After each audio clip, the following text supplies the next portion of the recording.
بسم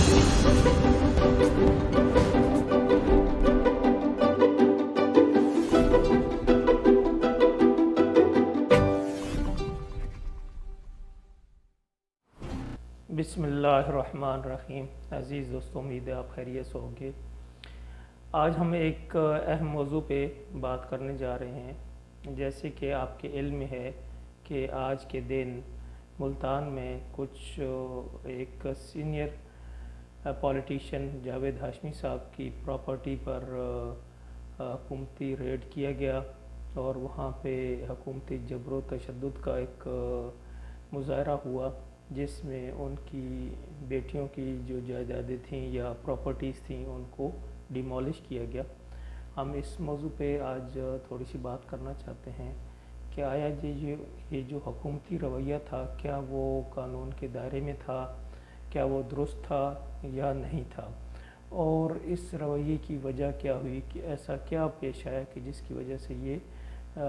ریڈ کیا گیا اور ان کی جو پراپرٹیز تھیں، اسکول تھا، اس کے بعد شیڈز تھے، پولٹری کی شیڈز تھے، پھر کوئی میرج ہال تھا، اس کو ڈیمولش کیا گیا۔ تو اس کی کیا وجہ بنی اور اس کے لیے انہوں نے کیا بہانہ بنایا، یا کیا اس کے لیے آرگومنٹس تھے کہ کیوں یہ ڈیمولش کیا جا رہا ہے، تو اس پہ بات کریں گے۔ لیکن اس سے پہلے ذرا ہم دیکھ لیتے ہیں کہ جاوید ہاشمی صاحب کا بیک گراؤنڈ کیا ہے۔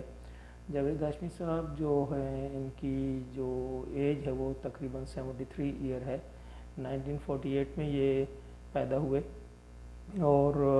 پھر انہوں نے 1972 میں جمعیت طلباء اسلام، یا آپ کہیں کہ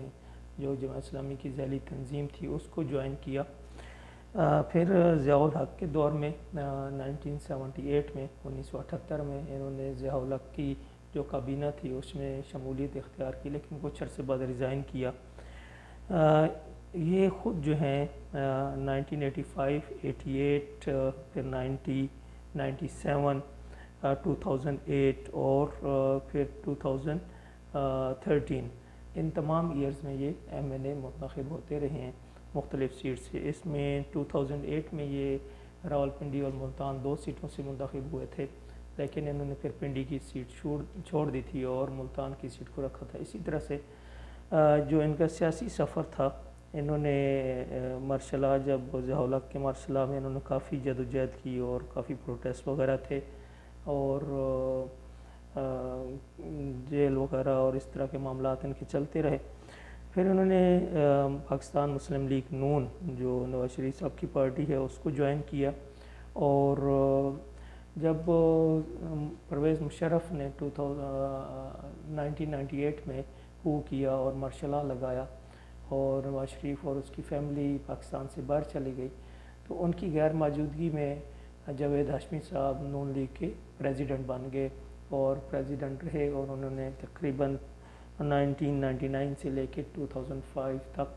نون لیگ کو پریزائڈ کیا اور اس کی پریزیڈنٹ رہے۔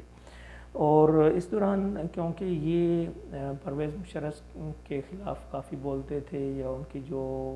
پالیسیز تھی،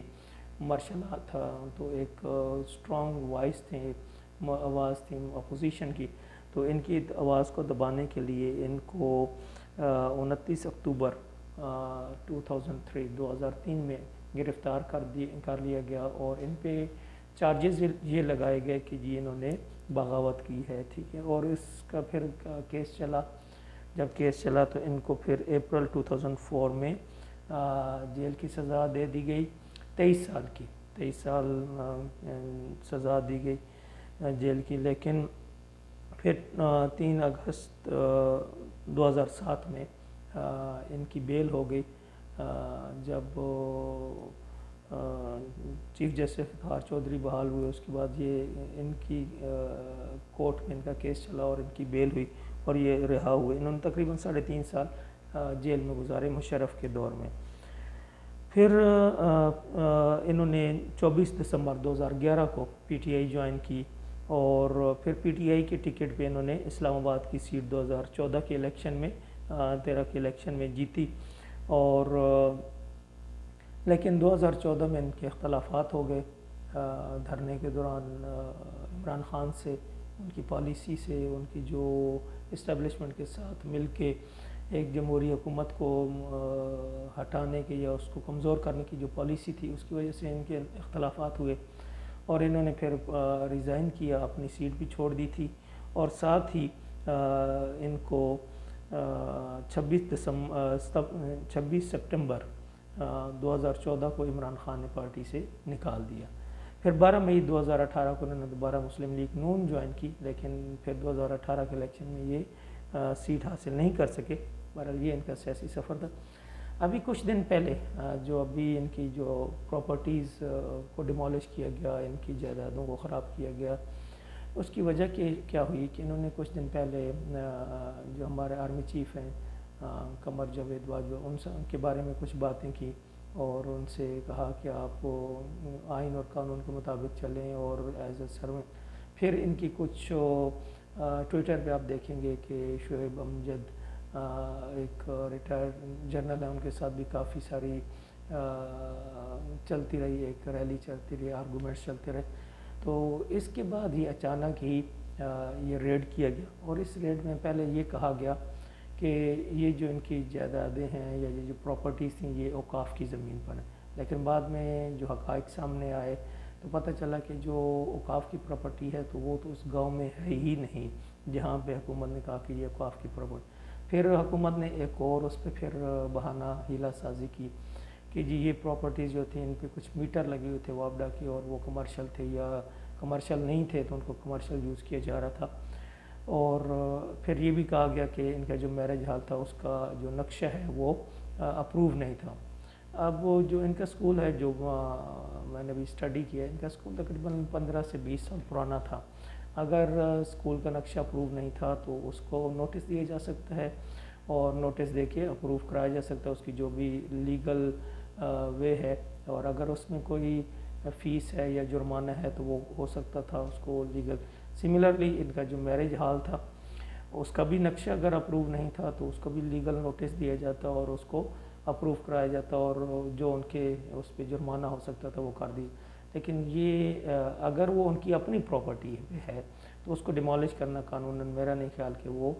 رائٹ ہے، گورنمنٹ کا رائٹ تھا۔ گورنمنٹ کا رائٹ یہ تھا کہ اس کی جو اگر انلیگل مین کے اس کا نقشہ اپروو نہیں ہے تو اس کو اپروو کرایا جاتا اور اس کی اگر کوئی فی جرمانہ بنتا ہے تو ادا کیا جاتا۔ پھر اسی طرح ان کے 2 شیڈ تھے پولٹری کے، ان کو گرا دیا گیا۔ ان کو گرانے کے پیچھے کوئی لاجک نہیں دی گئی کہ ان کو کیوں گرایا گیا، اور اسی طرح کچھ رہائشی کمرے تھے وہ گرائے گئے، اسکول گرایا گیا، 4 دیواری گرائی گئی۔ اب یہاں پہ ایک سادہ سی بات ہے جو ہم سب پاکستانیوں کے ذہن میں ہونی چاہیے کہ جب طاقتور لوگ ہوتے ہیں ان کے لیے قانون اپنا راستہ بنا لیتا ہے۔ آپ کے علم میں ہے، میرے علم میں بھی ہے کہ عمران خان کی جو بنی گالہ کا رہائش ہے وہ غیر قانونی تھی، اس کا نقشہ اپروو نہیں تھا، وہاں پہ تعمیرات کی اجازت نہیں تھی، لیکن انہوں نے گھر بنایا ہوا تھا۔ تو اب کیا ہوا کہ سپریم کورٹ نے ان کو کچھ تھوڑا سا جرمانہ، آپ کہہ لیں کہ جیسے پینٹ ہوتی ہے نا تھوڑی سی، تو وہ اس کے برابر ان کو جرمانہ کیا، اور وہ جرمانہ کر کے ان کی جو انلیگل پراپرٹی تھی، جو انلیگل گھر تھا، اس کو ریگولرائز کر دیا یا قانونی بنا دیا۔ اسی طرح سے جاوید ہاشمی صاحب کی جتنی یہ پراپرٹیز تھیں یہ ان کی اپنی جائیداد پہ تھیں، ان کی بیٹیوں کی تھیں، ان کی 6 بیٹی ہیں، انہی بیٹیوں کے نام پہ تھیں۔ ان میں سے کوئی جو پراپرٹی ڈیمالش کی گئی وہ جاوید ہاشمی کے اپنے نام پہ نہیں ہے، بلکہ ان کے بیٹیوں کے نام پہ تھی یا پھر ان کے جو داماد ہیں ان کے نام پہ تھی۔ تو یہاں پہ بھی قانونی طور پہ تو یہ تھا کہ ان کو پہلے لیگل نوٹس سرو کیا جاتا کہ جی آپ کی یہ پراپرٹیز ہیں، ان کا نقشہ اپروو نہیں ہے، یا لیٹس سپوز ان کا جو کوئی میٹر ہے تو اس کو کیا جاتا، اور اس کے پھر راستہ جو قانونی راستہ ہے کہ جو آپ ان پہ جرمانہ کرنا چاہتے ہیں کریں، اور لیکن پراپرٹی کو ڈیمالش کرنا یہ قانونی طور پہ میرا نہیں خیال کہ اس کی کوئی اجازت تھی۔ یہاں پہ گورنمنٹ نے صرف وہی کام کیا جو اسرائیل جو ہے فلسطینیوں کے ساتھ کر رہا ہے کہ ان کی پراپرٹیز کو ڈیمالش کر رہا ہے۔ تو ہمیں یہی نظر آیا کہ جیسے فلسطین میں جو ہے نا وہ اسرائیلی فوج گھس گئی ہے اور وہاں پہ فلسطینیوں کے گھروں کو جس طرح وہ ڈیمالش کر دیتے ہیں، تو یہاں پہ بھی آج ملتان میں بھی ایسا ہی ایک منظر نظر آیا جو کہ ایک انتہائی تکلیف دہ منظر تھا